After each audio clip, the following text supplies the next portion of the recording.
Você já ouviu as histórias daqueles que falam com a inocência da criança, mas carregam a sabedoria dos ancestrais?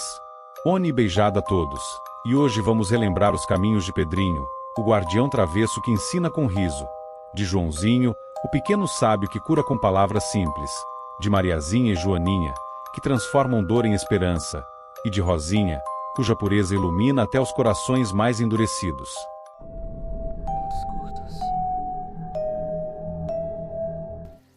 Pedrinho nasceu em uma pequena cabana no interior, cercado de matas verdes e pelo canto constante dos pássaros.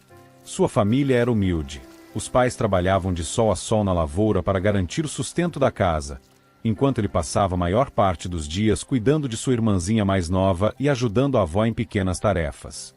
Mas, apesar da simplicidade, Pedrinho era um menino feliz. Não tinha brinquedos comprados em lojas, mas isso nunca o entristeceu. Pelo contrário, transformava galhos em cavalos, pedras em soldados, pedaços de madeira em barcos que navegavam nos córregos perto da cabana. Era criativo, inventava mundos em cada detalhe da natureza. E, entre todos os lugares, havia um que chamava seu coração, a cachoeira próxima da vila. Ali, passava horas nadando, mergulhando, rindo sozinho enquanto a água fria escorria sobre seu corpo franzino. O barulho das quedas d'água se misturava às suas gargalhadas, como se a própria cachoeira risse com ele. Pedrinho tinha um dom especial, o cuidado. Enquanto outras crianças usavam estilingues para atingir pássaros e se vangloriavam de capturar animais, ele se recusava. Achava aquilo crueldade. Se via um animal ferido, carregava-o nos braços até a cabana e, com a ajuda da mãe, usava raízes e ervas para tratar os machucados. Sua bondade era tão natural quanto o vento que soprava nas árvores. Não era apenas a alegria que o definia, mas a pureza. Sua irmãzinha, de apenas 4 anos, vivia sob sua proteção.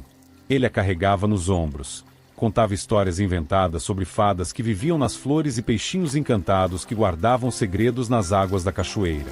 Para ela, Pedrinho não era só irmão, era herói, amigo e guia. A vida simples lhe bastava. Pedrinho corria pelas trilhas da mata, brincava com os bichos, mergulhava no rio e sempre voltava para casa com um sorriso. Um sorriso que iluminava até os dias mais cansativos de sua mãe, até os momentos de silêncio da avó. Ele parecia ser feito da própria alegria da natureza. Mas como toda chama intensa, seu tempo na terra seria breve. E ninguém ali sabia que aquele menino, que fazia da vida uma brincadeira, seria um dia lembrado como espírito guardião, Pedrinho da Cachoeira. Desde cedo, a cachoeira não era apenas um lugar de brincadeira para Pedrinho, era um templo vivo. Ele a tratava com reverência, como se fosse uma mãe que o acolhia em seus braços de água. Sempre que mergulhava, dizia baixinho palavras que nem entendia direito, mas que pareciam preces. Os moradores diziam que o menino conversava com o rio. Talvez fosse apenas imaginação de criança, ou talvez Pedrinho já tivesse em si um chamado maior.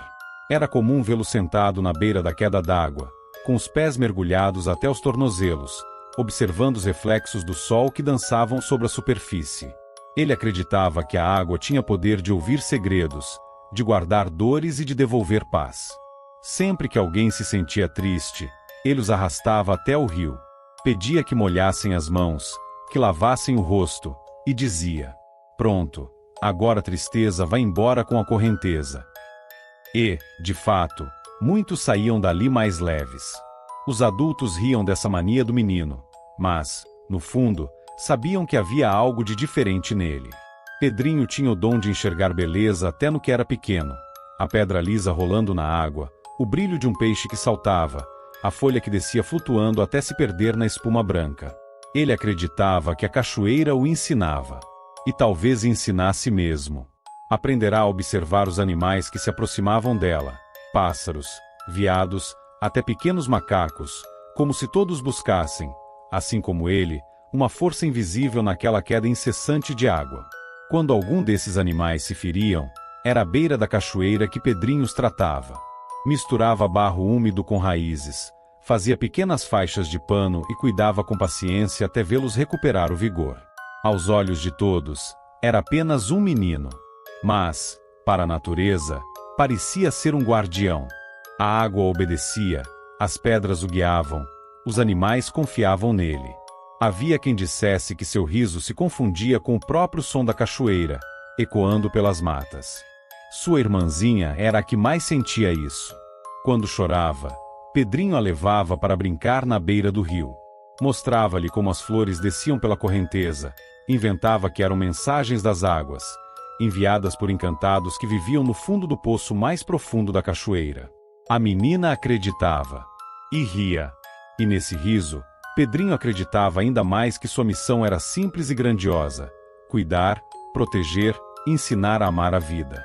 Ele ainda não sabia, mas a cachoeira guardava mais do que suas brincadeiras. Guardava também o destino que o faria ser lembrado para sempre. O tempo parecia conspirar contra a alegria de Pedrinho. Naquela semana, o céu amanhecia sempre pesado, com nuvens carregadas que escureciam as matas e faziam o ar cheirar a terra molhada. O menino, que tantas vezes correra livre entre árvores e riachos, agora estava deitado em sua cama de madeira simples, envolto por um cobertor gasto. Uma febre alta queimava sua pele como se fosse fogo escondido sob a pele frágil. Os mais velhos diziam que era apenas uma doença passageira. Outros, mais supersticiosos, afirmavam que o menino estava sendo chamado pelas águas, porque quem nasce com dom não escolhe quando parte. Rezadeiras foram chamadas às pressas. Com ervas amassadas, benzimentos e cânticos, tentaram afastar o mal que lhe consumia o corpo. Mas nada parecia surtir efeito. Pedrinho, que antes ria alto e inventava brincadeiras, agora apenas respirava com dificuldade, olhando o teto, como se esperasse por algo que ninguém mais podia ver. Lá fora, a chuva caía grossa, castigando a terra. As árvores curvavam-se com o peso da água, e o rio, seu velho companheiro, rugia com força, como se também sofresse. Dentro da cabana, o clima era de silêncio pesado. Sua irmãzinha chorava baixinho no canto, chamando pelo irmão que já não tinha forças para responder. A avó, aflita, recitava orações antigas em voz firme, pedindo aos encantados e à própria mãe d'água que tivessem piedade. E foi nesse momento de fragilidade que seu cachorro, o fiel companheiro das aventuras pela mata, aproximou-se da cama. O animal, que não saíra de perto da porta desde que o menino adoeceu, subiu devagar até alcançar o rosto de Pedrinho. Com delicadeza, lambeu-lhe a face. Aquele gesto simples, cheio de amor, arrancou do menino um último brilho nos olhos. Como se fosse uma despedida silenciosa entre amigos que se conhecem além da vida. Naquele instante, o barulho da chuva diminuiu. O vento cessou. E o coração de Pedrinho, que sempre batera no compasso das águas, parou. O silêncio tomou conta da cabana. Mas não era um silêncio de medo. Era um silêncio profundo, quase sagrado, como se toda a natureza tivesse se curvado para honrar aquele menino que nunca maltratou nenhum ser vivo, que cuidou de animais, que protegeu a irmã, que fez da cachoeira seu lar espiritual. Lá fora, as nuvens começaram a se abrir. Raios de sol tímido surgiram no horizonte, atravessando a cortina de chuva. Pássaros, antes calados, pousaram nos galhos molhados e ficaram imóveis, como se prestassem reverência. A água que escorria da cachoeira parecia mais límpida, como se carregasse consigo a memória do menino. Na cabana, sua mãe o segurava pela mão, tentando acreditar que ainda havia calor. A irmãzinha, sem entender direito o que acontecia, apenas sussurrou: "Ele vai brincar na água, vovó. Ele vai brincar na água." E de certa forma, ela estava certa. A morte de Pedrinho não foi recebida com gritos, mas com um silêncio que parecia cortar a alma. A notícia espalhou-se rápido entre os vizinhos da roça, os trabalhadores da lavoura e até mesmo entre os viajantes que passavam pelas trilhas próximas. Todos conheciam aquele menino alegre que corria pelos matos, mergulhava na cachoeira e cuidava de cada animal ferido como se fosse parte de sua própria família. Para muitos, era difícil acreditar que uma vida tão cheia de pureza e alegria tivesse se apagado tão cedo. Na manhã seguinte, quando o corpo do menino foi preparado, algo estranho aconteceu. O céu, que ainda estava fechado e cinzento, abriu-se de repente, revelando um azul profundo e inesperado. A chuva que castigara a cabana na noite de sua partida deu lugar a uma brisa suave, e os raios de sol iluminaram diretamente o caminho que levava até o rio.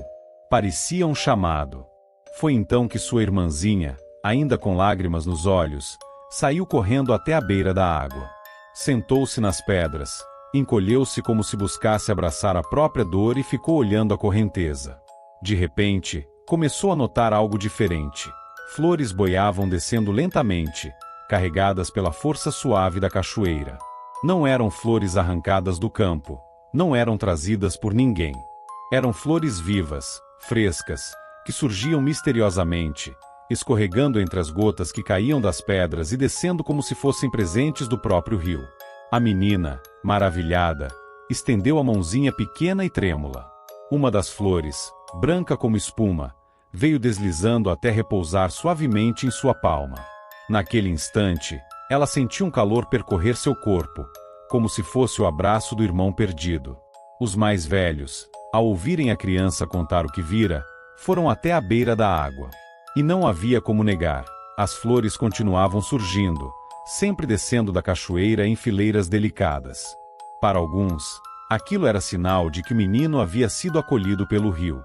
Para outros, era prova de que os encantados o levaram para viver junto às águas, onde nunca mais conheceria dor.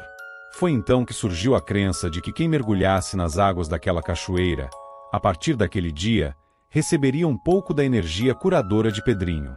Diziam que o banho ali não era apenas físico, mas espiritual. Que as dores da alma, as tristezas do coração e até os males do corpo se desfaziam quando a água tocava a pele. Era como se Pedrinho, mesmo ausente, ainda cuidasse de todos através daquilo que mais amava, a natureza e o rio. E assim, a cachoeira deixou de ser apenas um lugar de brincadeiras para se tornar um santuário.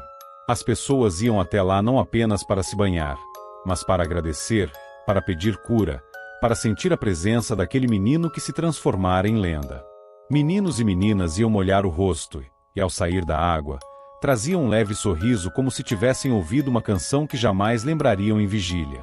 Idosos iam com dores nas juntas e voltavam com passos mais firmes. Mães iam com bebês febris, e ao pôr a criança à beira da água, sentiam um peso que se dissipava do peito. Os relatos primitivos eram simples, e por isso mesmo comoventes.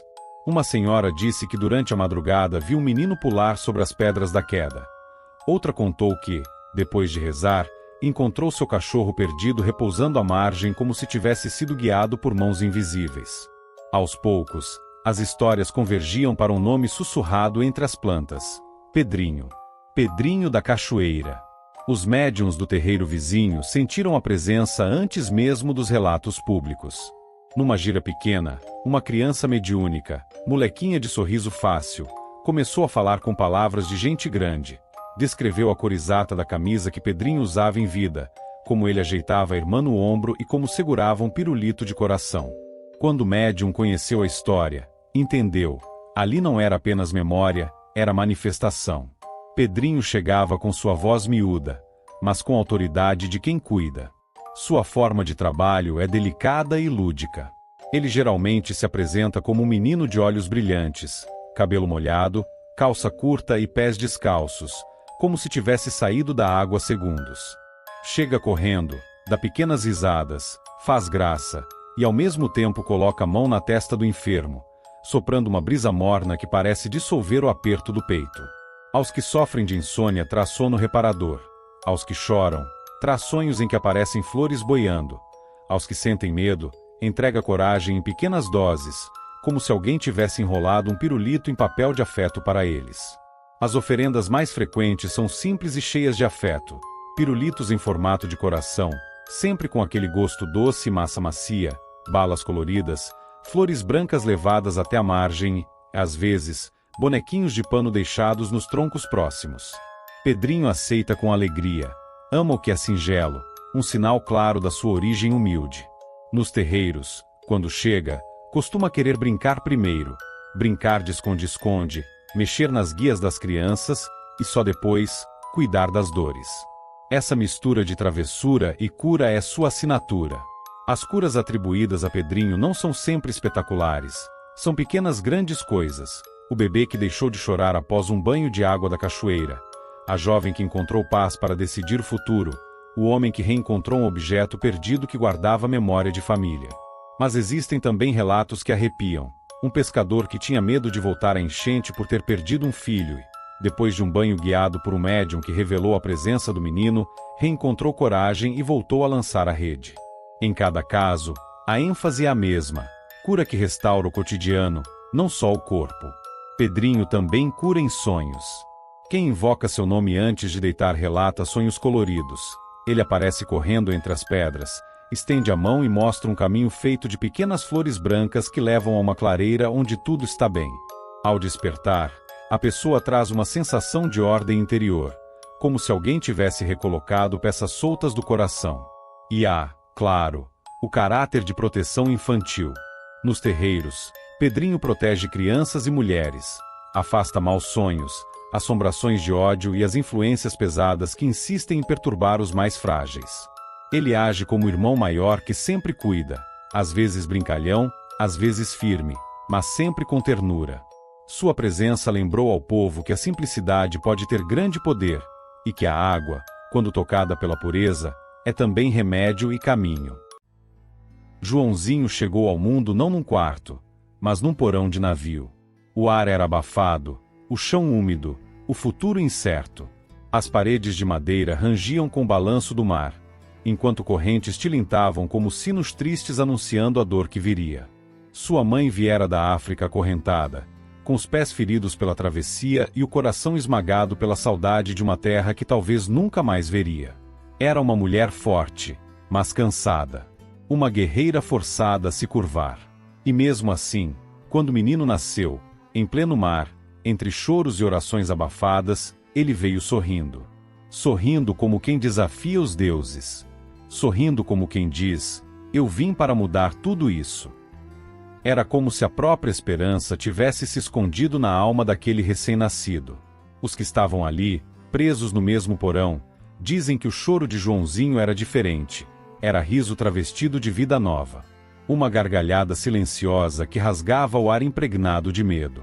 Era o ano de 1670, e o navio negreiro que os trouxe atracava no Ceará, numa região onde o sol queimava o couro, a terra era vermelha de sangue, e os senhores de engenho mediam vidas com correntes, e não com anos. Joãozinho nasceu nesse cenário de ferro, fogo e silêncio. Mas desde o início, não parecia pertencer a ele. Seu espírito parecia leve demais para aquele mundo, insubmisso demais para ser moldado à força. Desde bebê, ria como quem zombava da dor. E quando aprendeu a andar, não andava, voava em passos curtos e apressados, como se as plantas dos pés conhecessem o caminho da liberdade. Quando falava, não pedia, inventava. Criava palavras, causos, personagens que misturavam bicho e gente. Joãozinho era um raio de luz onde só havia açoite. Era o barulho bom num mundo de silêncio forçado. E todos que o viam, mesmo nos piores dias, sabiam, aquele menino tinha algo de encantado. Com o tempo, Joãozinho virou presença obrigatória em todos os cantos da fazenda. Era pequeno, ligeiro, e surgia como um raio travesso entre os arbustos, nos galpões, nos terreiros e até entre as pernas dos cavalos. Escondia o chapéu do capataz, trançava as redes dos trabalhadores, amarrava os rabos dos bichos, desaparecia com os utensílios da cozinha e depois devolvia tudo com um sorriso sapeca, como se dissesse: foi só para ver você rir. Não fazia por maldade. Fazia porque descobrira, muito cedo, que o riso era uma forma de cura. Enquanto os outros escravos curvavam a coluna sob o peso do trabalho, da dor e do silêncio imposto, ele trazia leveza. Onde havia lágrima, ele tentava pôr riso. Onde havia dor, ele inventava história. Joãozinho transformava o castigo em jogo, a tristeza em piada, a rotina em travessura. Era como se sua alma se recusasse a obedecer às regras de um mundo tão injusto. As mulheres diziam que ele era feito de vento e esperança. Os mais velhos, que tinham o encanto de um espírito leve que não nasceu para morrer triste.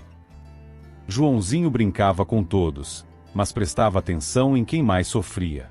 Se via alguém em pranto, aprontava perto. Se via alguém ferido, deixava uma flor ou um pedaço de pano colorido. Havia sabedoria nas suas traquinagens. Era um pequeno feiticeiro da alegria, mesmo sem saber que isso era um dom espiritual. Diziam que Joãozinho não era gente, era encantado. Um moleque que tinha um espírito tão leve que nem o tronco podia domar. E embora vivesse como um escravo, parecia, de alguma forma, ser mais livre que os próprios donos da terra. Não pelo corpo, mas pelo espírito. Porque quem aprende a rir da dor, também aprende a não ser totalmente possuído por ela. Mas o mundo dos senhores não tolerava quem não obedecia. E um dia, a travessura virou sentença. Foi numa manhã como tantas outras. O sol ainda mal tinha espantado a neblina, e os primeiros cantos dos galos ecoavam entre os terreiros e senzalas. Joãozinho, com apenas 6 anos, acordou mais cedo que o costume. Seus olhos brilhavam com aquela inquietação de quem já tinha planos para aprontar. E aprontou. Escondeu o laço de couro do capataz, um artefato que ele odiava com todas as forças, mesmo sem entender por completo o que aquilo simbolizava. Era seu jeito infantil de resistir, de tentar salvar o mundo com uma brincadeira. Mas naquele dia, o capataz não estava disposto a sorrir. A esposa havia partido durante a madrugada com febre, os bois haviam fugido do curral, e o patrão queria resultados. Quando percebeu que o laço havia sumido, sua raiva virou tempestade. E Joãozinho, que aparecerá rindo atrás do tronco com o objeto escondido nas costas, foi arrastado sem chance de defesa. Sem escuta. Sem misericórdia. Mesmo com todos os escravos suplicando, dizendo que o menino não fazia por mal, que era só uma criança, que seu maior crime era fazer os outros sorrirem, Joãozinho foi levado ao tronco. Amarrado como um criminoso. Estendido como se não tivesse apenas 6 anos, mas o peso de uma rebeldia imperdoável. O barulho do chicote cortando o ar fez até os animais da fazenda se agitar. Alguns cavalos relincharam inquietos, galinhas correram pelo quintal. E quando o couro tocou a pele da criança, o mundo pareceu se calar. Era como se a própria terra tivesse sentido a injustiça daquele momento. Preso como um adulto. Punido como se fosse ameaça. Joãozinho passou a noite ali, imóvel, o corpo suando frio e os olhos abertos, mirando um céu sem estrelas. Na manhã seguinte, não havia lágrimas, nem palavras, nem sorriso. Ele amanheceu quieto. Nunca mais sorriu. Aos poucos, o menino travesso foi murchando. Parou de correr. Parou de brincar. Não dizia uma palavra sequer. E o que antes era riso, virou sombra.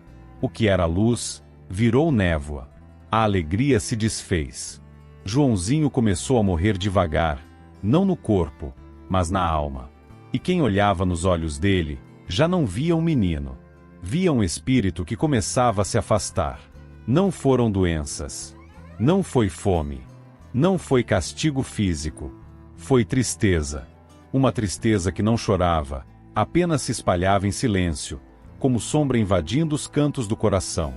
Joãozinho começou a desaparecer aos poucos, como se estivesse desfazendo-se por dentro. Sua voz sumiu. Seu olhar perdeu a centelha. Aquele menino que encantava a fazenda com suas traquinagens agora caminhava devagar, cabeça baixa, como quem carrega um fardo maior do que os ombros podiam suportar.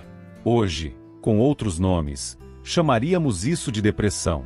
Mas naquela época, os mais velhos diziam que o menino tinha sido tomado por um encantamento triste, ou que seu espírito havia ido brincar longe demais e não sabia voltar. E, de certo modo, era verdade. Joãozinho não aguentou viver num mundo onde o riso era punido, onde ser criança era crime, e onde quem trazia alegria era açoitado até o silêncio. Os dias foram passando. Ele já não comia direito. Não respondia ao nome. Passava horas sentado no chão de terra batida, olhando para o nada, como se escutasse coisas que ninguém mais escutava. Às vezes, sussurrava para si mesmo, num idioma esquecido. Às vezes, abraçava o ar, como se buscasse o colo que lhe arrancaram. Ele estava presente, mas já não estava mais ali. Quando desencarnou, não houve gritos, nem correria. Só um silêncio pesado que caiu sobre a fazenda como uma névoa grossa. Um silêncio que sufocava, que doía, e que não passava. Os animais que costumavam brincar com ele, galinhas, gatos, cabritos, ficaram inquietos. Alguns adoeceram. Outros sumiram sem deixar rastro. As árvores que davam sombra no terreiro começaram a secar, mesmo sem razão aparente. O céu demorava a chover. Os escravos andavam como que desanimados. E até o canto dos pássaros parecia hesitar. O terreiro ficou mudo. As crianças pararam de brincar. As risadas desapareceram. Joãozinho tinha partido. E com ele, parecia que o próprio riso tinha morrido também. Até o capataz calou. E o próprio senhor da fazenda, ao saber do que houve, sentiu o arrependimento roer-lhe os ossos. Ajoelhou-se no meio da plantação, envergonhado de sua ignorância, implorando ao céu que desfizesse o erro. Mas já era tarde. Joãozinho não voltaria. Ela sempre foi forte. Desde que pisou naquelas terras como cativa, trazia nos olhos a coragem de quem havia enterrado sonhos, mas não a fé. Cantava cantigas antigas em Yorubá ao pé do fogão de barro, benzendo o arroz com axé. Era daquelas mulheres que curavam febres com folhas, acalmavam choros com afagos e espantavam a saudade com canções. Mas depois que Joãozinho se calou, ela também calou. Sua voz, antes presente em cada canto da senzala, sumiu como o vento quando a tempestade se aproxima. Não cantava mais. Não sorria mais. Passava horas na beira do rio, sentada em silêncio, os pés na água fria e os olhos perdidos no horizonte. Parecia esperar que ele voltasse correndo, como tantas vezes fez. Mas ele nunca voltava. Deixou de comer. Deixou de falar. Às vezes, cochichava com as estrelas. Às vezes, abraçava o lenço que o filho usava na cabeça, como se ainda pudesse sentir seu cheiro. Os outros a chamavam, ofereciam comida, tentavam consolar, mas ela não ouvia mais. Sua alma havia se partido em dois. E a parte que ficará era só ausência. Uma noite, deitou-se em sua rede trançada à mão e ficou ali, olhando para o teto de palha. Os olhos abertos, as mãos sobre o ventre vazio. E quando o sol nasceu, ela já não estava mais entre os vivos. Partiu do mesmo jeito que o filho, em silêncio, de tanto sentir. Na fazenda, poucos entenderam o que aquilo significava. Mas os mais velhos, os que sabiam ler os sinais do mundo invisível, disseram: ela foi buscá-lo. A dor não deixou ela ficar. E naquele dia, as folhas não balançaram com o vento. Os pássaros se recolheram cedo. E o céu chorou uma chuva fina e longa, como um pranto que vinha do alto. Ali, naquela despedida muda, um ciclo se fechava. Mãe e filho, antes separados pela injustiça dos homens, agora caminhavam juntos pelo invisível. E a terra, essa terra que havia silenciado os dois, começava a lembrar que a dor que não é ouvida, vira lenda. O tempo passou. As gerações se sucederam. A fazenda mudou de donos. Os senhores morreram. As senzalas viraram ruínas cobertas de mato. Mas uma coisa permaneceu: a presença de Joãozinho. Começaram como sussurros entre os mais velhos: tem coisa sumindo. Foi o menino. Deixa um doce no pé da árvore, que ele devolve. E o objeto perdido, como que por encanto, reaparecia, limpo, intacto, cheirando a flor do campo. As crianças da região diziam ouvir risadinhas nas moitas. Os cavalos relinchavam sojinhos durante a madrugada. Brinquedos se moviam do lugar. Luzes piscavam sem motivo. E quando alguém perguntava, sempre havia alguém que respondia com os olhos brilhando: foi o Joãozinho, ué, ele só quer brincar. Foi assim que nasceu a lenda. Primeiro nas senzalas, depois nos terreiros, e finalmente nas giras de Umbanda. Lá, o menino travesso que morreu de tristeza reapareceu, agora como espírito alegre, vibrante, encantado. E ganhou um nome carinhoso que atravessou o tempo: Pererizinho do Ceará. Chamavam-no assim não por zombaria, mas por reverência. Porque sabiam que aquele menino não era qualquer espírito. Era um herê. Um ser de luz que usava a infância como portal para curar, provocar, ensinar. Ele não era apenas brincalhão, era justo. Não escondia por maldade, mas por lição. Só devolvia o que fosse pedido com verdade no coração. Nas giras, era comum que desaparecessem cigarros, flores, guias ou até anotações dos médiuns. E de repente, ali estava ele, rindo de canto, com as mãos na cintura e os olhos sapecas. Quando alguém pedia com respeito, ele devolvia, limpo, renovado, cheio de axé. Dizia-se que quem conquistasse Joãozinho tinha proteção dobrada. Mas quem zombasse dele ou chamasse de espírito de criança qualquer, tinha que aprender a lidar com suas pegadinhas. Porque ele era alegria, sim, mas também guardava memória de uma dor que o mundo não podia esquecer. E assim, Joãozinho deixou de ser apenas um menino que sofreu.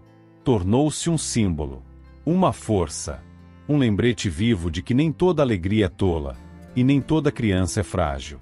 Hoje, quando você ouvir um estalo do nada, perder algo sem explicação, ou sentir uma risada ao vento, talvez seja ele, o herê que morreu no tronco, e voltou para brincar. Os filhos espirituais de Joãozinho, aqueles que caminham sob seu sopro sutil, raramente se percebem como especiais. São crianças e adultos que cresceram fazendo os outros rirem, mesmo quando por dentro estavam em pedaços. São os palhaços da família, os brincalhões da escola, os que dizem tá tudo bem com os olhos marejados. Desde cedo, sentiram que eram diferentes. Tinham um brilho nos olhos que incomodava os tristes, uma alegria espontânea que atraía, mas também assustava. Muitas vezes foram chamados de distraídos, exagerados ou infantis. Mas poucos sabiam que, por trás daquele jeito leve, existia uma alma que já viu muito mais do que deixou transparecer. Os filhos de Joãozinho vêm de vidas onde o trauma foi grande, mas o espírito se recusou a morrer. Trabalhar com Joãozinho é mais do que brincar, é curar sorrindo. Seus médiuns são escolhidos não só pela leveza, mas pela profundidade. São pessoas que, ao entrarem num ambiente pesado, mudam o clima sem perceber. Que conseguem consolar alguém com uma piada boba ou acalmar uma discussão com um olhar travesso. Mas também sentem tudo com intensidade. Absorvem as dores alheias, mesmo sem querer. E por isso, às vezes adoecem em silêncio. O riso é seu dom, e também sua armadura. Joãozinho os ensina a usar esse dom como ferramenta espiritual. Mostra que rir é reza, que brincar é portal, que quem ensina o outro a brincar, mesmo depois de adulto, tem um lugar especial no terreiro da vida. 3. Quando o herê vira espelho. Em algumas giras, Joãozinho não se manifesta apenas para brincar. Ele se manifesta para lembrar. Quando vem, pode dançar, correr, fazer desaparecer objetos, esconder o cachimbo do Exu, desarrumar o altar. Mas tudo isso carrega um propósito: fazer com que os médiuns aprendam a rir do próprio apego. Quem carrega Joãozinho costuma ser testado. Nada pode ser levado tão a sério a ponto de prender. Nem o próprio terreiro, nem as regras rígidas, nem o medo de errar. Porque o riso liberta, mas também revela. E o herê sabe disso. Por isso, seus filhos vivem em equilíbrio entre o sagrado e o lúdico, entre a ordem e o caos. São pontes entre mundos, e às vezes, se sentem deslocados exatamente por isso. Joãozinho ensina que a alegria também é arma. Que doçura pode quebrar feitiço. Que uma gargalhada dada na hora certa vale mais que um despacho mal feito. E que a fé, quando dançada, corre mais rápido entre os mundos. Ele mostra que brincar é um jeito de amar. Que esconder algo para depois devolver é uma forma de ensinar. Que sumir e reaparecer é um jeito de dizer: preste atenção. Por isso, seus filhos precisam aprender a equilibrar a leveza com a responsabilidade. A rir, mas também ouvir. A acolher, mas não absorver. A confiar no poder do simples. Porque o riso de Joãozinho, e dos seus, não é vazio. É trabalho espiritual em forma de travessura. No Nordeste, onde ele é mais cultuado, chamam-no de Pererizinho do Ceará. Mas em muitos terreiros, ele atende apenas por Joãozinho. Porque, para ele, nome não importa. O que importa é o axé que cada risada carrega. Seus filhos são aqueles que, mesmo depois de adultos, ainda enxergam graça nas pequenas coisas. que tem facilidade de lidar com crianças, idosos, bichos e até com pessoas que a vida embruteceu. São os que acreditam que brincar é coisa séria, e que todo dia pode ser uma gira, se o coração estiver aberto. Carregar Joãozinho não é carregar uma entidade qualquer. É carregar o riso que sobreviveu ao tronco. É ser canal de cura pela leveza. É lembrar que nenhuma dor é tão profunda que não possa ser atravessada com doçura. Mariazinha nasceu no começo do século XX, num vilarejo pobre no sudeste do Brasil.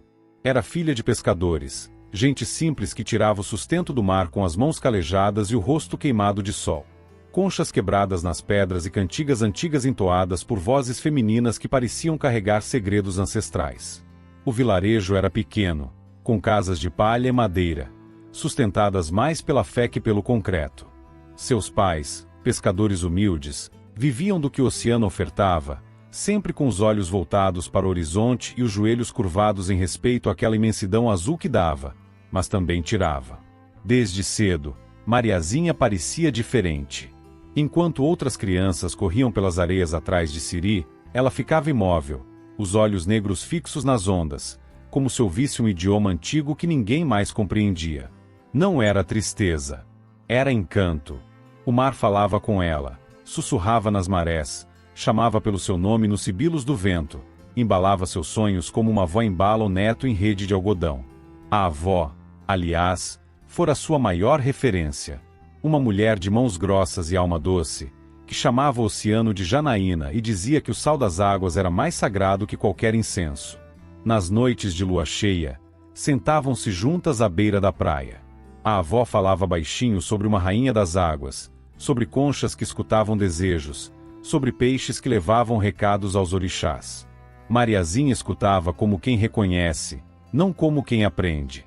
Era como se aquelas histórias despertassem algo que já vivia dentro dela. A menina se encantava com tudo que fosse do mar, com os cacos de vidro polidos pelas ondas, com os fios de algas que boiavam como fitas verdes, com os caranguejos que dançavam de lado. Sentia um amor tão profundo por aquele mundo que, às vezes, dizia aos pais que queria dormir debaixo d'água para escutar melhor os segredos do fundo. Os adultos achavam graça. Diziam que era imaginação de criança. Mas ela sabia.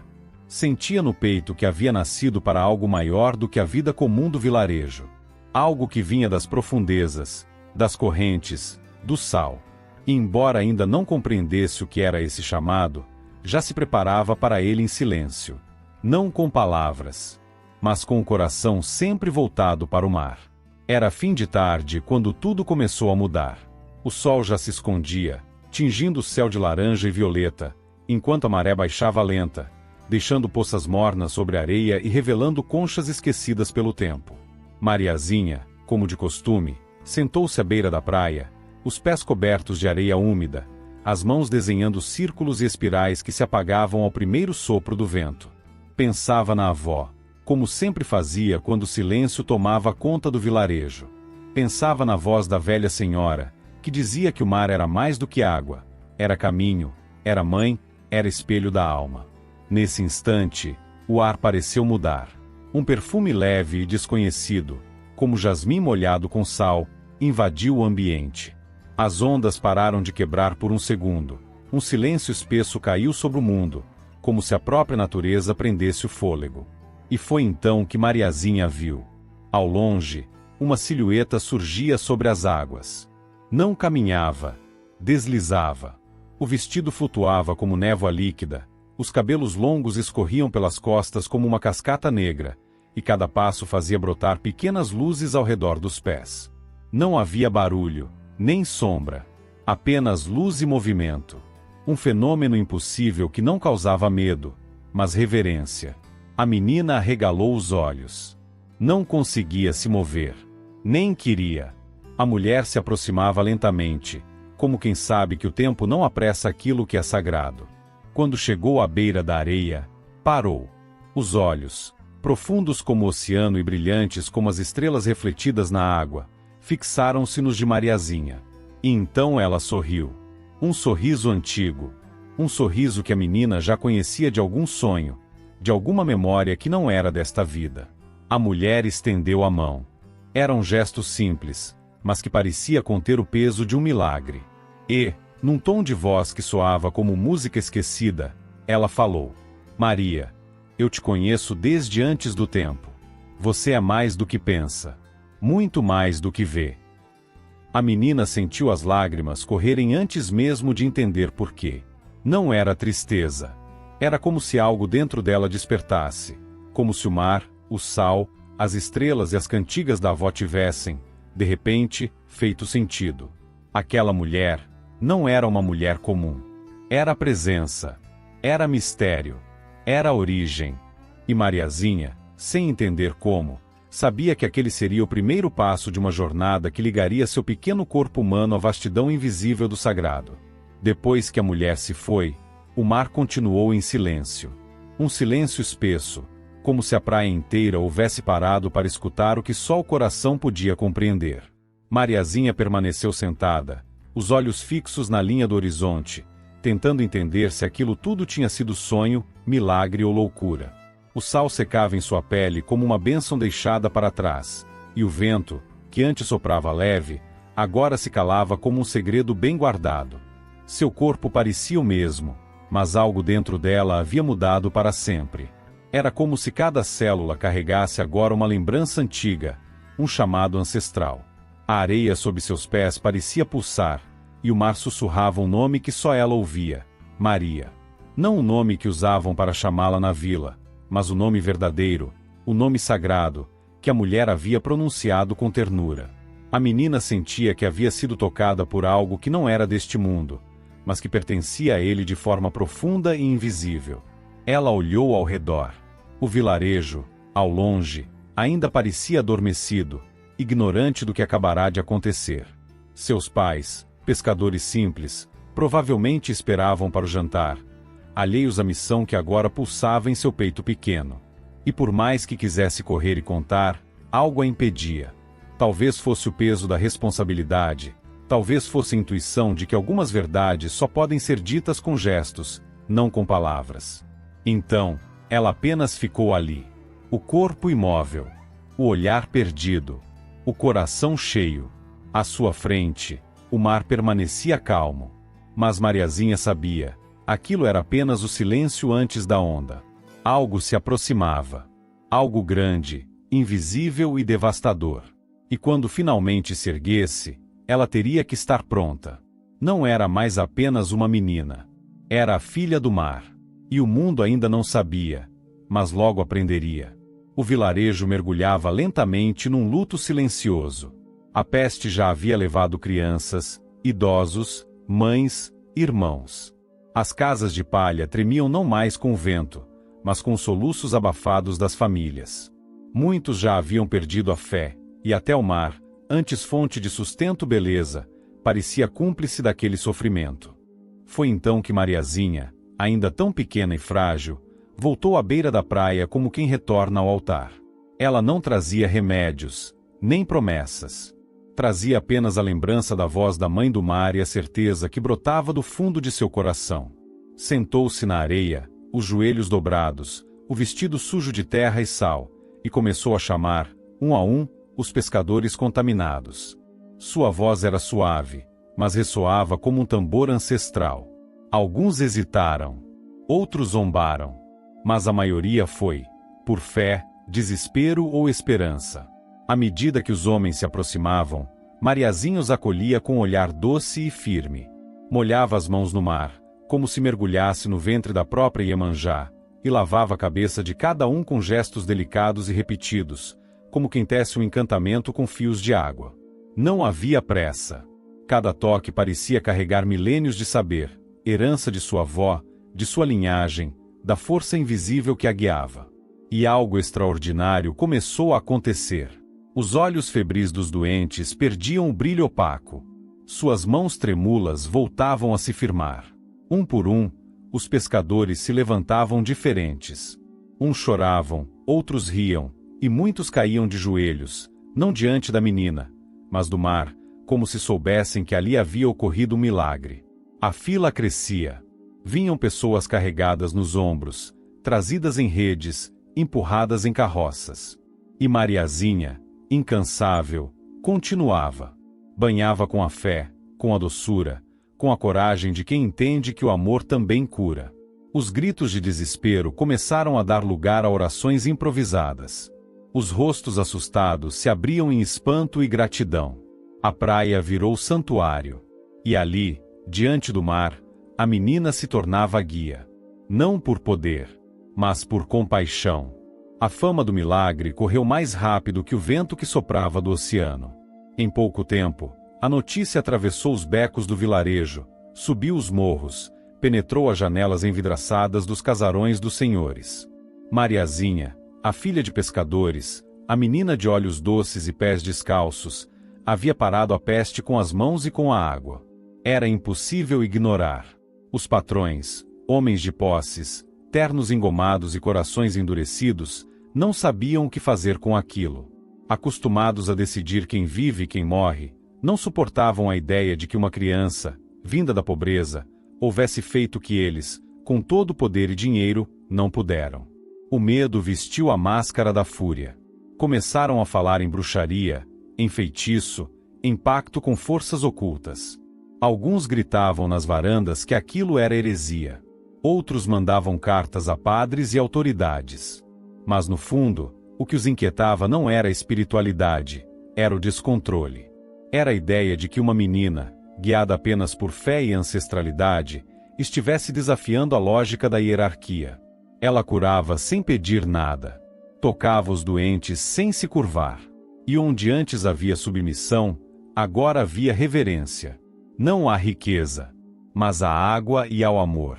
Mesmo assim, os grandes senhores desceram até a beira da praia. Foram até ela, vestidos em seus melhores trajes, rodeados de servos e guardas. Chegaram com ares de autoridade, mas no fundo, tremiam. Exigiram que ela os curasse também. Mariazinha, sem dizer uma só palavra, olhou para o mar como quem pede permissão. E então, fez como fez com os outros, banhou suas cabeças com o mesmo gesto terno e sereno. Eles se curaram, e se irritaram ainda mais. Como pode uma menina pobre ter tanto poder? Como pode não se ajoelhar, não se humilhar, não suplicar perdão por ser maior que eles em algo? Sentiram-se ameaçados. E quando homens poderosos se sentem ameaçados, criam monstros com o nome de quem os desafia. Acusaram Mariazinha de praticar magia negra. Espalharam que ela havia provocado a peste para depois colher glórias. Chamaram-na de bruxa. Iniciaram um novo tipo de peste, feita de palavras, medo e mentira. E foi nesse momento, em meio ao caos, que Mariazinha se lembrou do aviso que havia recebido no início da jornada. Ela teria que fazer uma escolha. Não uma escolha entre fugir ou ficar, mas entre reagir com medo ou com fé.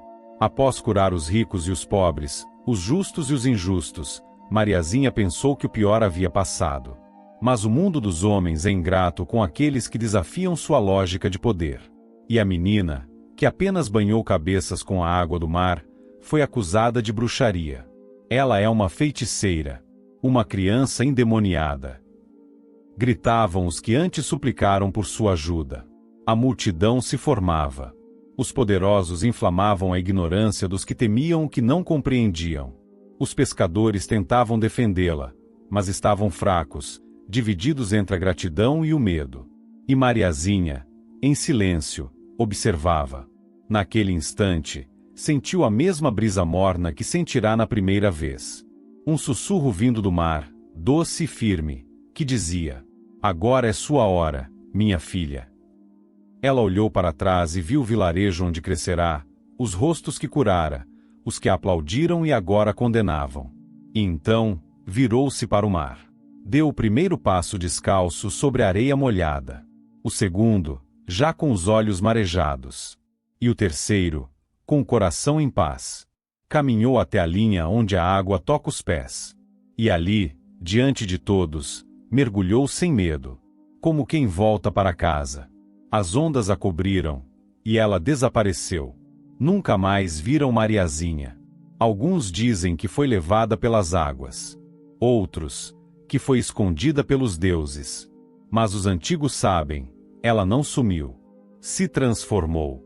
Desde aquele dia, a praia onde viveu nunca mais foi a mesma. As ondas passaram a ter perfume de flor. Os peixes retornaram em abundância.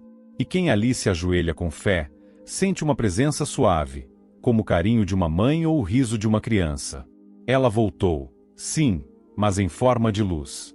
Tornou-se guia, espírito de cura, guardiã das beiras da praia, protetora dos que sofrem em silêncio, dos que carregam dores invisíveis, dos que ainda acreditam na força da ternura. Hoje, nos terreiros de Umbanda, Mariazinha chega sorrindo. Gosta de refrigerante, doces simples e flores do campo.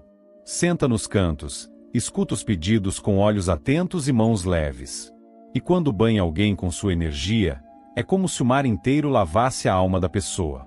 Desde aquele dia em que Mariazinha caminhou para dentro do oceano e desapareceu, ninguém mais a viu com os olhos da carne. Mas quem tem fé, sente. Os pescadores mais antigos juram ouvir sua risada misturada ao som das ondas.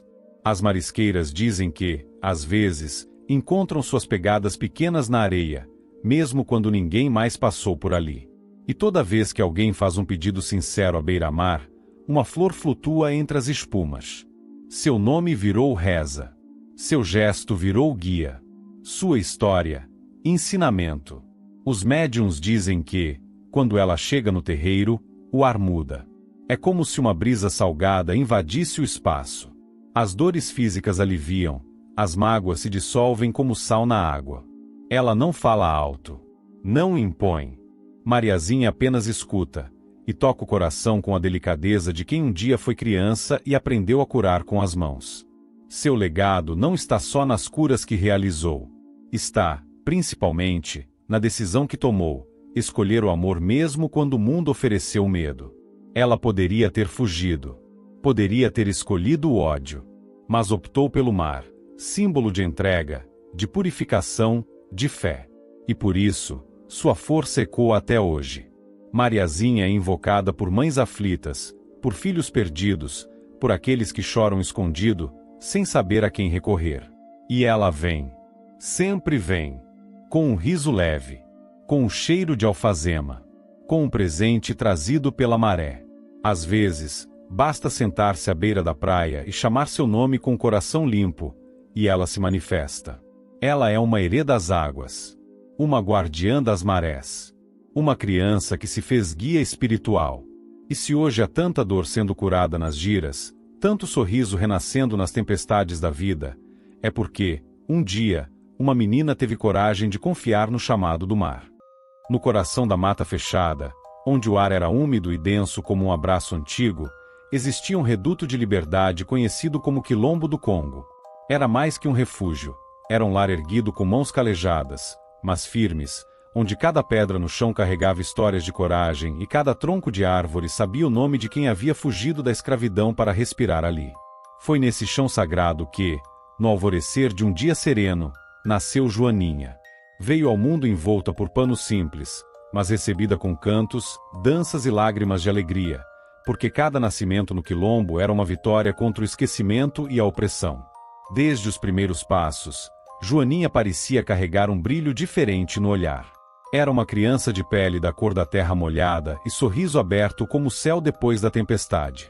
Cresceu entre o batuque dos tambores e o perfume das ervas que sua tia Maria Conga espalhava pelo ar, aprendendo cedo que a vida era mais do que sobreviver, era resistir, era amar, era cuidar. Enquanto tantas crianças daquela época nasciam sob o peso das correntes, ela nascerá sob os ventos da liberdade, e isso era tratado como uma bênção de todos os orixás do Quilombo. Seu nascimento fora celebrado com danças ao redor da fogueira e oferendas de flores amarelas à cachoeira de Oxum, que ficava bem ao fundo do território, um lugar que ela viria a amar com toda a alma. Joaninha era neta do lendário Rei Congo, o fundador do Quilombo, um homem que havia enfrentado capitães do mato, armas e caçadas implacáveis para libertar seus irmãos cativos. Ele era um símbolo vivo de resistência, e nos olhos dele havia sempre o reflexo de uma luta antiga que não se apagava com os anos.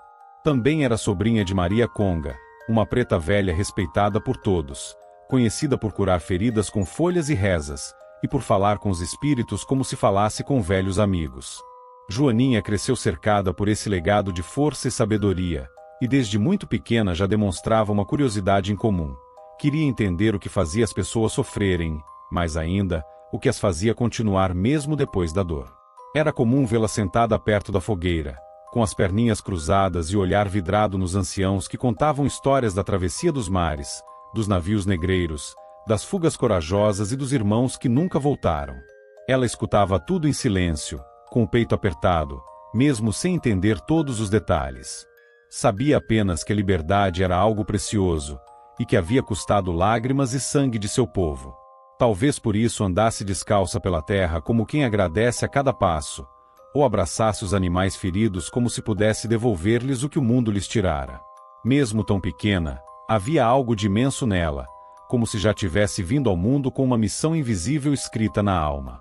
No Quilombo, a infância não era feita de brinquedos caros, mas de riachos, árvores, pedras lisas e canções.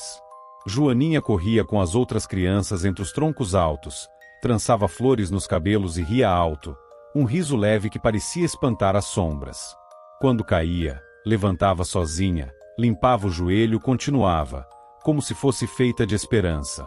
Era protegida por todos, mas não era mimada. Aprendia a moer raízes, a carregar água, a respeitar os mais velhos e a ouvir o silêncio da mata. Seus olhos negros guardavam segredos antigos e refletiam a luz dourada que vinha da cachoeira, onde ela passava horas sentada, falando sozinha com Oxum, a mãe das águas doces. Dizia que Oxum respondia com o brilho da água e com o voo das borboletas douradas que sempre apareciam quando ela cantava.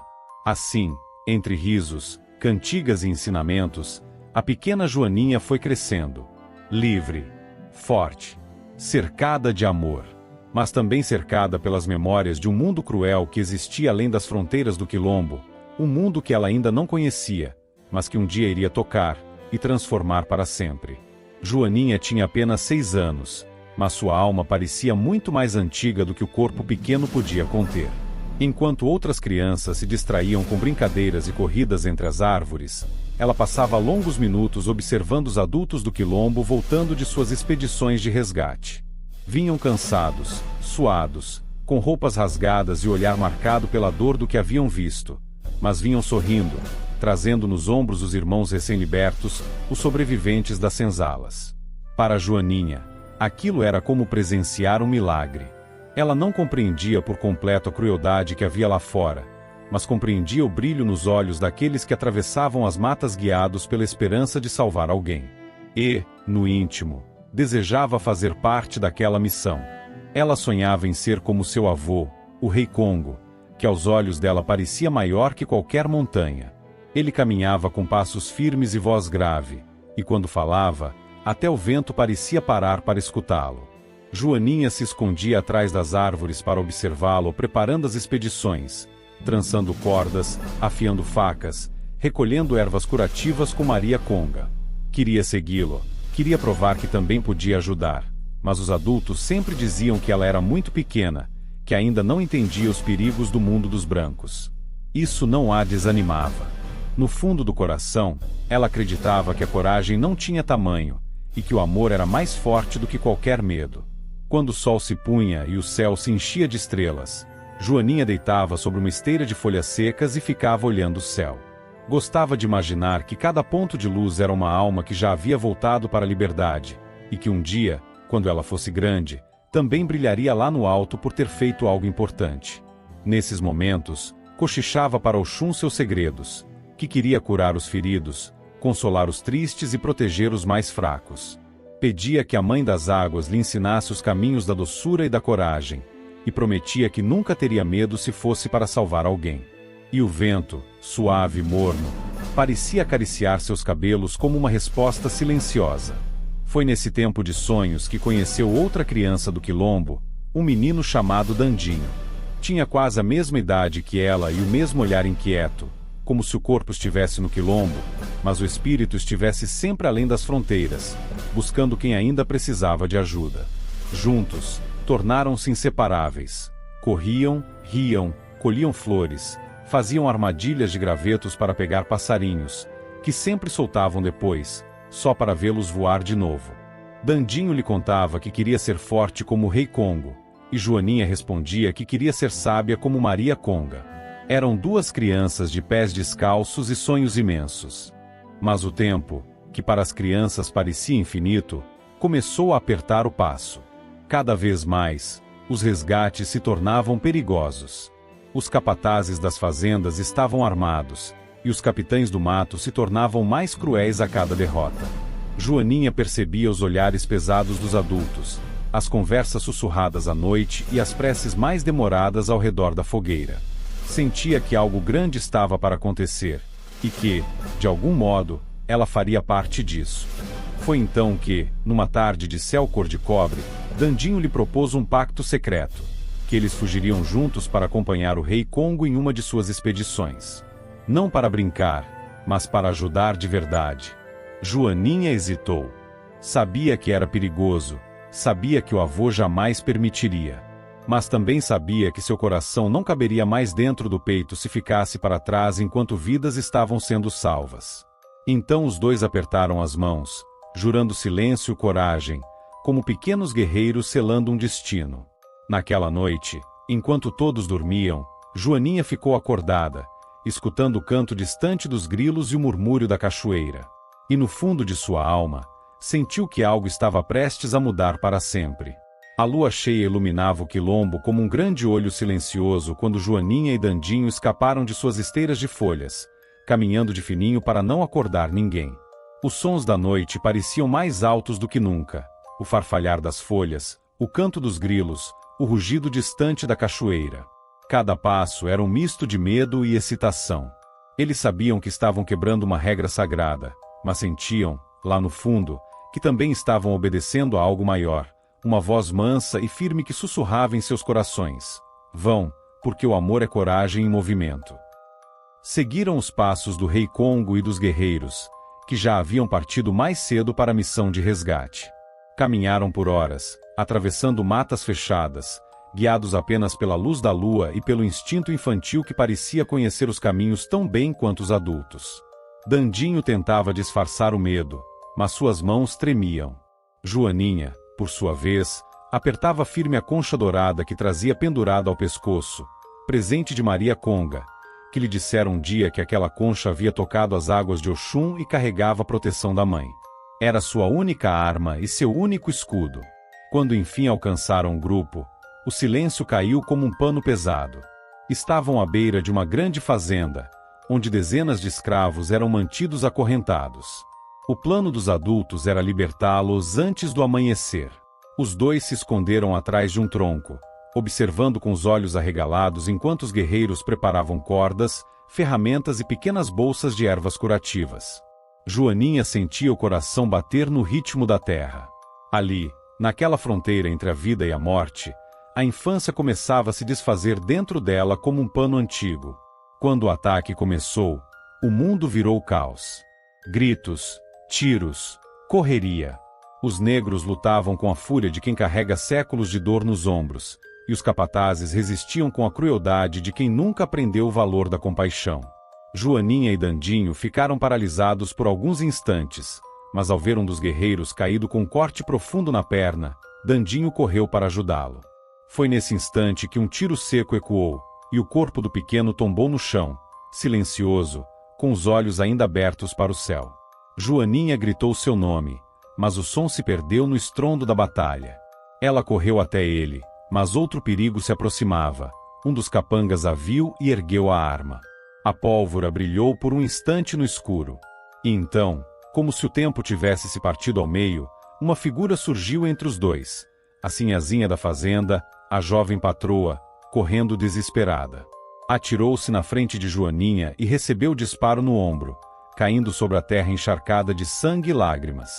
A guerra cessou por um instante, como se todos os sons do mundo houvessem parado. Joaninha ficou ali, imóvel, encarando aquela mulher branca que acabará de salvar sua vida. O olhar da sinhazinha estava perdido, os lábios tremendo. Joaninha ajoelhou-se e segurou sua cabeça no colo. Podia sentir que não era apenas o corpo dela que estava ferido, era também sua alma. Uma sombra antiga, feita de culpa e medo, a envolvia como um manto pesado. Joaninha, com os olhos cheios de lágrimas, chamou os guerreiros mais próximos e pediu que buscassem folhas de cura. Enquanto isso, começou a cantarolar baixinho uma canção de Oxum que Maria Conga lhe ensinara. Sua voz era trêmula, mas cada nota parecia abrir clarões de luz no meio da escuridão. Quando os guerreiros voltaram com as ervas, Joaninha preparou uma pequena pasta e aplicou no ferimento. Rezava enquanto massageava, como vira os mais velhos fazerem. Aos poucos, a pele fria da sinhazinha começou a esquentar, e sua respiração se tornou mais firme. Mas cada palavra de oração parecia drenar a força de Joaninha, como se a vida estivesse escorrendo de dentro dela junto com as lágrimas. Seu pequeno corpo começou a ficar pálido e leve. Ainda assim, continuou até ter certeza de que a mulher viveria. E então, quando o perigo passou e os escravos foram libertos, Joaninha tentou se levantar, mas suas pernas não responderam. O rei Congo chegou correndo, tomado pelo desespero, e a pegou nos braços. Ela sorriu com os lábios quase imóveis e sussurrou: "Vovô, leve-me até a cachoeira, junto da minha mãe Oxum." O rei Congo apertava o corpo frágil da netinha contra o peito, caminhando com passos apressados e silenciosos pela mata escura. Cada folha que se partia sob seus pés parecia um lamento, cada sopro do vento soava como um último adeus. Joaninha respirava com dificuldade, mas seu olhar ainda tinha brilho, aquele mesmo brilho de quem sempre acreditou que a vida era feita para salvar outras vidas. O velho guerreiro sentia o peito arder em dor e orgulho, como se um raio tivesse partido seu coração ao meio. As sombras das árvores se inclinavam como guardiãs silenciosas enquanto eles seguiam pela trilha estreita que levava até a cachoeira sagrada do Quilombo. A cada passo, o ar parecia mais leve, mais doce, como se a própria mata reconhecesse o sacrifício da pequena Herê e abrisse espaço para sua passagem. Os grilos silenciaram, e até o rio que corria ao lado pareceu abrandar seu canto para ouvir os sussurros que escapavam da boca da menina, pequenos cânticos de Oxum, quase inaudíveis, como se ela estivesse conversando com a água que a aguardava. Quando chegaram à beira da cachoeira, o luar transformava as pedras em espelhos prateados. O rei Congo ajoelhou-se com esforço e colocou Joaninha sobre a pedra central, aquela onde diziam que Oxum aparecia para ouvir as preces mais puras. As águas caíam como um manto dourado ao fundo, e a brisa espalhava gotículas que brilhavam como estrelas em volta do pequeno corpo da menina. O velho guerreiro caiu de joelhos e chorou, e suas lágrimas se misturaram com a água cristalina do rio, levando embora um pedaço de sua alma. Joaninha ergueu os olhos cansados para ele, com a voz fraca mas serena, disse: "Vovô, não chores. Aqui não é o fim. Aqui é onde a vida começa de novo. Logo nos veremos, e não haverá dor, só alegria." O rei Congo segurou sua mão minúscula e a beijou com reverência, como se estivesse diante de uma rainha. Então, Joaninha fechou os olhos devagar, e seu último suspiro se misturou ao canto da cachoeira. Um vento quente soprou de repente, levantando folhas secas em redemoinhos, e por um instante todo lugar pareceu brilhar em dourado. Os guerreiros que vinham ao longe pararam em silêncio, e alguns juraram ter visto, sobre as águas, a figura luminosa de uma mulher de ouro com um espelho nas mãos, Oxum, levando a alma da pequena para o reino onde as águas são eternas. O corpo de Joaninha permaneceu sereno sobre a pedra, como se dormisse. Mas sua presença já não estava mais ali.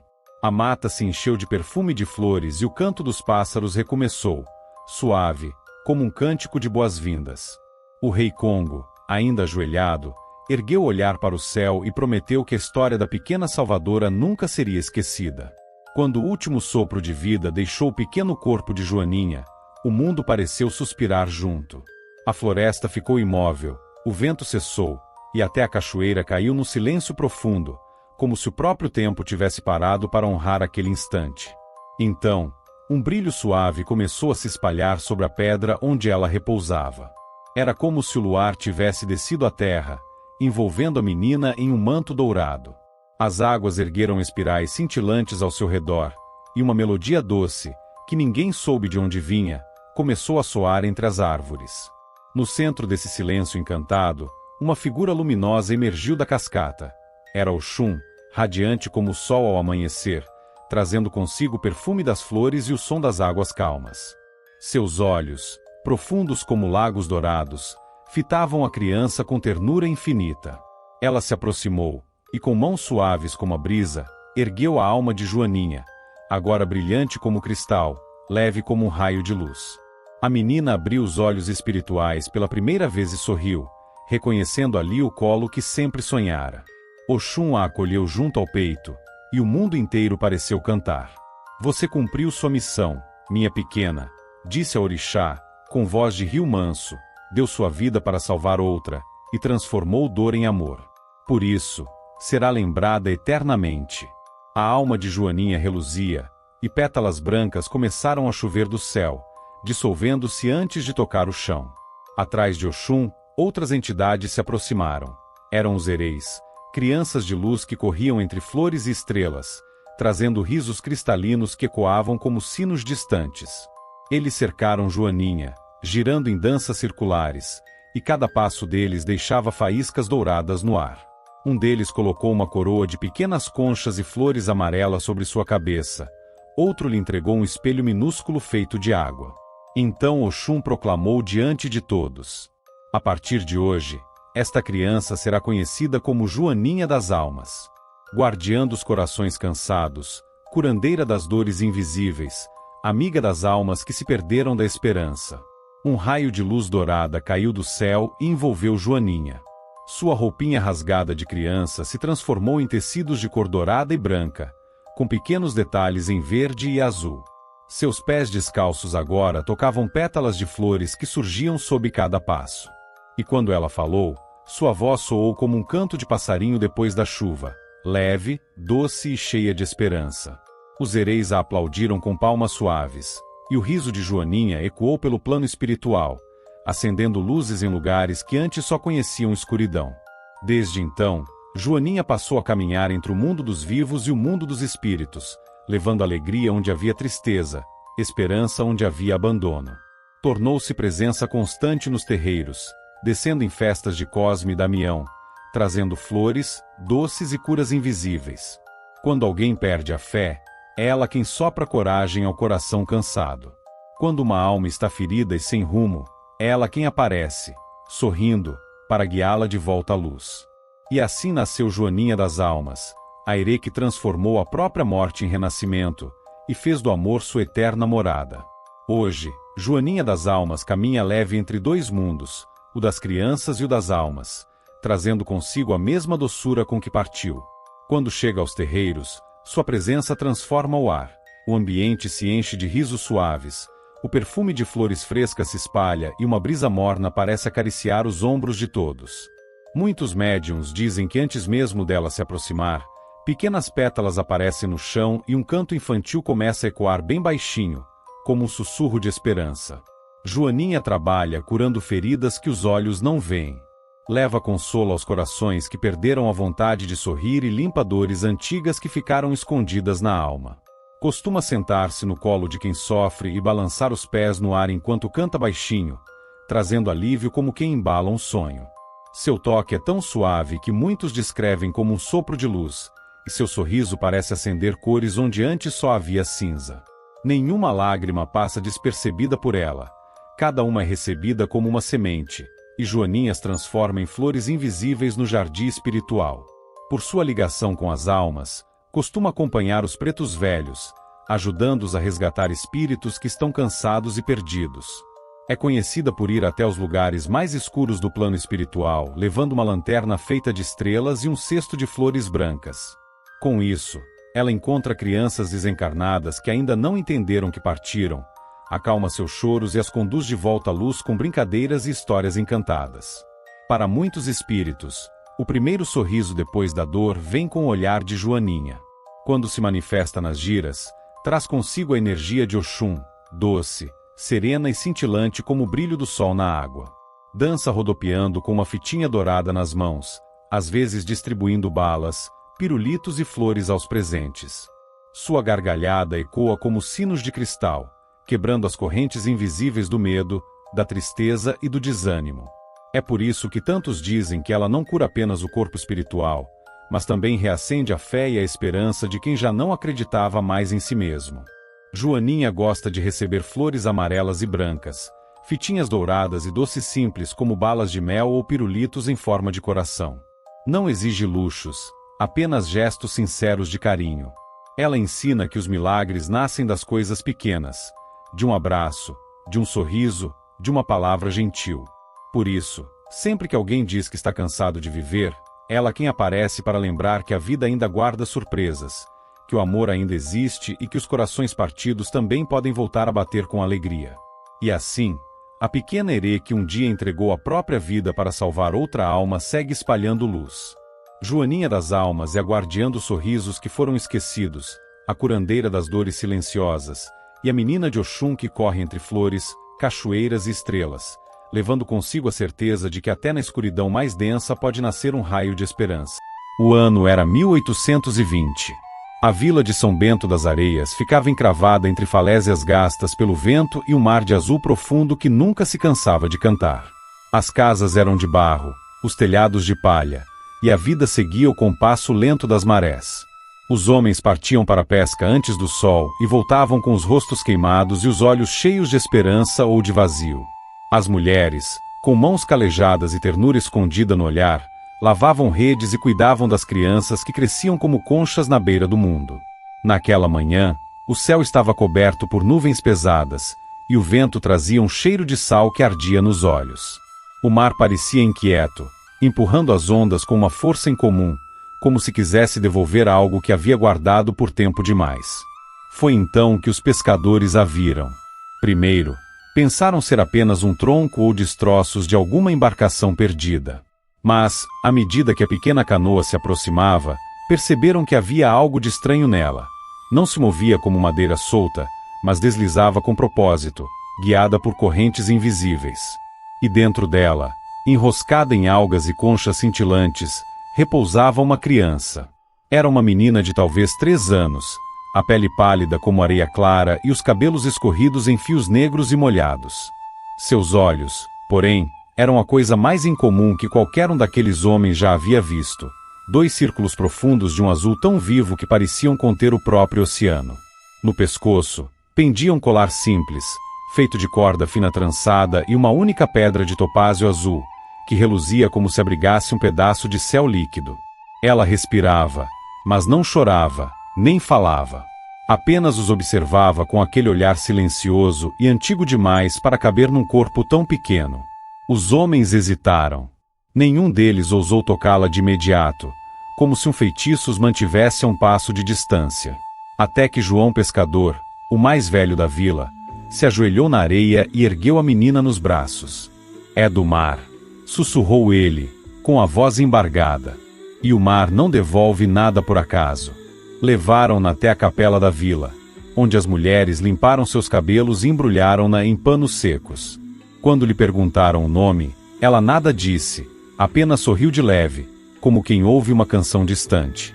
E assim decidiram chamá-la de Rosinha, por causa da cor suave que lhe veio às faces quando adormeceu, e porque ninguém tinha coragem de dar a ela um nome de gente comum. Naquela noite, muitos da vila não conseguiram dormir. Alguns diziam que era um presente dos deuses, outros que era uma maldição escondida num sorriso. Mas todos sabiam, em silêncio, que o mar havia deixado ali mais do que uma criança, havia deixado um mistério. E, ao longe, as ondas batiam na areia num compasso diferente, como se sussurrassem um segredo que só Rosinha podia entender. Rosinha cresceu como o mar cresce sobre a areia, silenciosa, constante e impossível de conter. Desde o dia em que chegará, parecia pertencer a cada canto da vila de São Bento das Areias, e ainda assim não pertencer a lugar nenhum. As crianças corriam atrás dela rindo, mas era comum vê-la se afastar em silêncio, os pés descalços sobre as pedras molhadas, olhando o horizonte com a expressão de quem escuta uma voz que só ela podia ouvir. O colar que trouxera no pescoço jamais a deixava. Tentaram tirá-lo quando era bebê, mas a pedra pareceu grudar-se à sua pele como se fosse parte de sua carne. Ao toque, era morna e pulsante, como se tivesse um coração próprio. Sob a luz do sol, cintilava com faíscas azuis que dançavam como escamas de peixe.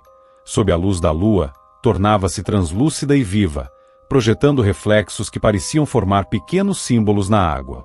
E quanto mais crescia, mais aquele colar parecia influenciar quem olhava. Os pescadores mais jovens diziam que sentiam uma vertigem estranha quando Rosinha passava, como se por um instante esquecessem quem eram. As mulheres mais velhas, por sua vez, murmuravam que aquele brilho mexia com os pensamentos e podia arrancar segredos escondidos no fundo do peito. Apesar disso, Rosinha era doce. Ajudava as mulheres a carregar baldes de água, cuidava das crianças menores, e sempre que alguém chorava, ela se aproximava e o abraço dela fazia o choro cessar. Era como se sua presença lavasse a tristeza das pessoas. Alguns diziam que seus olhos tinham o poder de acalmar o coração. Mas nem todos viam isso como bênção. Havia quem cochichasse que a menina não era humana. Diziam que o mar havia deixado um engano ali, um chamariz para tragédias futuras. Outros, com medo, começavam a evitar seu olhar, e quando ela passava pela feira, algumas mulheres faziam o sinal da cruz escondidas. E então começou a surgir algo mais perigoso que o medo: a cobiça. O topázio azul tornou-se assunto entre os homens mais ricos da região. Um comerciante certa vez ofereceu moedas de ouro à família que a acolhera, dizendo que aquela pedra valeria uma fortuna. Mas Rosinha, que ouvirá a conversa por trás da porta, apenas sorriu e respondeu: "Essa pedra não é minha. Ela está só esperando o momento certo." Depois disso, os rumores cresceram como ervas daninhas. Alguns diziam que quem possuísse aquela joia jamais afundaria no mar. Outros, que ela traria poder sobre as marés e fortuna sem fim. E assim, sem que Rosinha soubesse, sementes de ganância começaram a germinar no coração dos homens. Enquanto isso, ela continuava andando pela praia, cantarolando sozinha e traçando espirais na areia com os pés, como se estivesse escrevendo mensagens para o mar. Às vezes, mergulhava tão fundo que todos temiam que não voltasse, mas sempre surgia de novo, sorrindo, com os cabelos reluzindo à luz do sol. Ela era luz e enigma, ternura e presságio. E, sem saber, o tempo estava se curvando ao redor dela, preparando o início da provação que Iemanjá havia planejado para testar os corações dos homens. Foi numa manhã cinzenta que o equilíbrio começou a se romper. O vento soprava sal e silêncio sobre São Bento das Areias, e o mar parecia mais próximo, como se quisesse escutar os sussurros que os homens faziam em terra firme. Rosinha caminhava pela beira da água, o colar faiscando uma luz pálida como chama de vela. Ela parecia alheia aos olhares que a seguiam, mas os olhos dela, azuis como a própria pedra, estavam cada vez mais tristes, como se pressentissem algo que os outros ainda não compreendiam. Naquela semana, um mercador de nome Álvaro chegou de navio. Usava botas de couro e um chapéu escuro que lhe escondia o rosto, mas os olhos brilhavam como moedas. Contaram-lhe a história da menina do colar, e ele ouviu calado, com meio sorriso que cheirava perigo. À noite, instalou-se na taverna e passou a oferecer recompensas cada vez maiores a quem lhe trouxesse o topázio azul. As moedas de ouro tilintavam sobre a mesa como iscas lançadas ao mar, e os homens, pobres e cansados, começaram a se morder por dentro diante daquela promessa. Primeiro vieram os cochichos. Depois, as armadilhas. 2 pescadores tentaram surpreender Rosinha enquanto ela dormia sob o pier, mas ao tocarem o colar sentiram um calor súbito subir pelos braços, como brasas vivas. Gritaram, caíram na água e juraram que mãos invisíveis os puxavam para o fundo. Foram salvos, mas voltaram mudos e com os olhos opacos, como quem vira o fundo do mundo. Mesmo assim, a ganância não recuou. Álvaro prometeu um navio inteiro àquele que lhe trouxesse a joia, e foi aí que o medo virou fome. Os vizinhos que antes dividiam pão começaram a desconfiar uns dos outros. As crianças foram proibidas de brincar com Rosinha. Alguns homens diziam que, se não tomassem o colar logo, o mar o tomaria de volta, e que seria melhor que ficasse com alguém que soubesse usá-lo. Rosinha, silenciosa, observava tudo com uma tristeza serena. Como quem compreende o inevitável, começou a passar mais tempo dentro d'água que em terra. Às vezes ficava horas boiando, de olhos fechados, e parecia que o mar respirava junto com ela. Quando emergia, trazia nas mãos conchas azuis e as deixava na porta das casas dos pescadores mais pobres. Era seu jeito de lembrar que ainda havia beleza no mundo, mesmo quando a bondade começava a escorrer pelos dedos das pessoas. Mas o mar já não sorria. As marés começaram a subir de forma estranha. Os peixes desapareceram da costa e as ondas batiam nas pedras como tambores antigos anunciando luto. As mulheres diziam que era mau agouro, e os homens, endurecidos pelo desejo, diziam que era apenas azar, mas sabiam, no fundo, que havia algo mais. Então veio a tempestade. Um céu negro como breu caiu sobre a vila, e o vento uivava como se carregasse vozes antigas. As casas estremeceram, os barcos se partiram na areia, e o mar engoliu parte do cais como um animal faminto. Quando o sol voltou, Rosinha não estava em lugar nenhum. Foi só ao cair da noite que a encontraram, de pé sobre uma pedra no meio da praia devastada. O colar brilhava como um farol. Ela não dizia nada, apenas olhava para o mar com os olhos cheios de algo que não era medo, era despedida. E ali, sem que ninguém soubesse, o teste de Iemanjá havia começado de fato. Naquela noite, o silêncio parecia mais pesado que o próprio ar. Os destroços da tempestade ainda marcavam a praia como cicatrizes abertas, e o cheiro de sal e madeira partida se misturava ao medo que ninguém ousava confessar em voz alta. Rosinha permanecia imóvel sobre a pedra, o colar aceso como uma estrela caída, e os habitantes da vila observavam de longe, escondidos entre as sombras. Álvaro foi o primeiro a romper o medo. Arrastou os pés pela areia molhada com um sorriso de vitória, como se a tormenta tivesse sido apenas um contratempo entre ele e sua fortuna prometida. Os outros homens seguiram-no, hesitantes, mas com os olhos ardendo de cobiça. Não havia mais compaixão em seus rostos, apenas o reflexo azul do topázio nos olhos famintos. Rosinha os encarou com uma calma que não parecia humana. Seus cabelos estavam molhados e grudados à pele fina, e ainda assim ela parecia brilhar por dentro, como se fosse feita de luz líquida.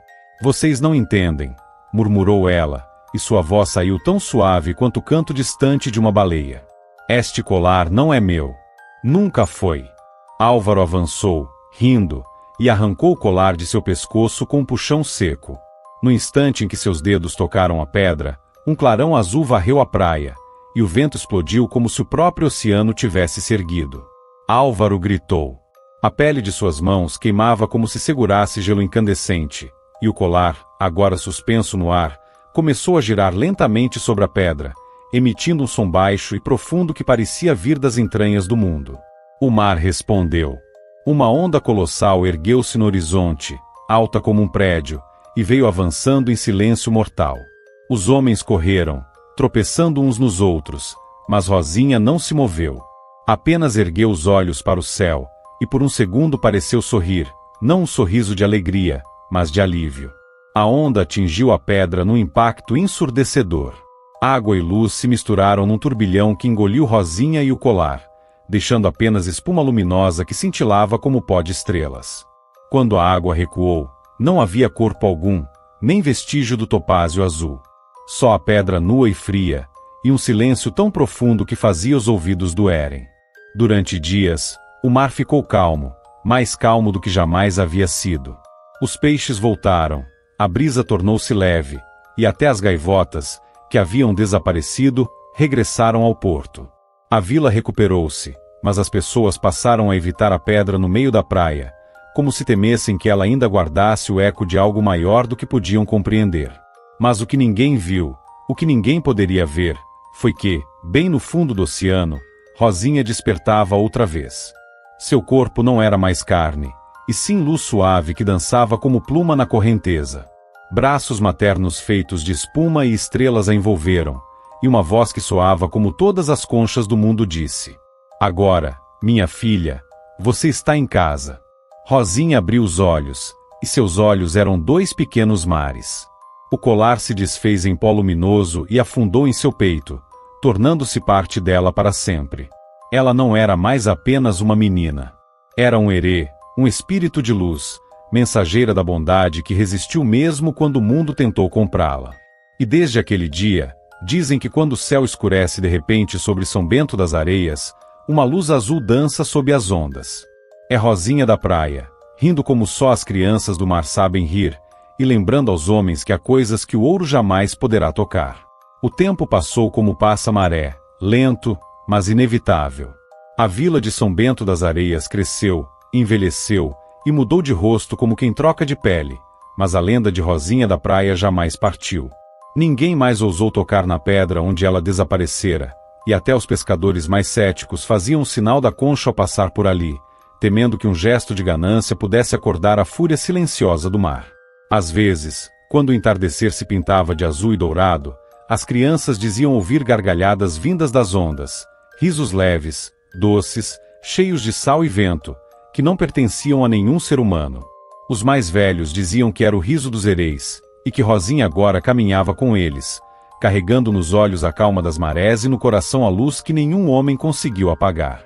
No mundo espiritual, ela já não tinha o peso dos ossos, nem o medo que um dia conheceu na terra. Seus pés mal tocavam o chão das águas enquanto corria entre os corais, deixando rastros de luz que dançavam como fitas. Iemanjá observava de seu trono de conchas e pérolas, com um sorriso que só as mães eternas conhecem. A grande rainha das águas sabia que Rosinha havia cumprido a tarefa que poucos compreendem, ser prova viva de que a pureza pode resistir até mesmo diante da cobiça, e que a verdadeira riqueza está em não querer possuir o que não nos pertence. Assim, Rosinha tornou-se uma guardiã silenciosa das crianças da terra, protetora das almas pequenas e dos corações inocentes que o mundo insiste em tentar endurecer. Quando uma criança chora sem motivo aparente à beira-mar, dizem que é porque Rosinha passou por ali, levando embora um medo que ainda não sabia dizer seu nome. E quando o vento sopra do mar com cheiro de flor do mar e maresia, os pescadores param um instante e escutam. Pois às vezes, muito ao longe, podem ouvir um canto suave, feito de risos e marolas, que sussurra: "Não tema, pequeno. A luz que te protege não pode ser comprada." E então o mar parece sorrir. E se você gostou dessa história, deixe seu like e se inscreva no canal para não perder nenhum conto.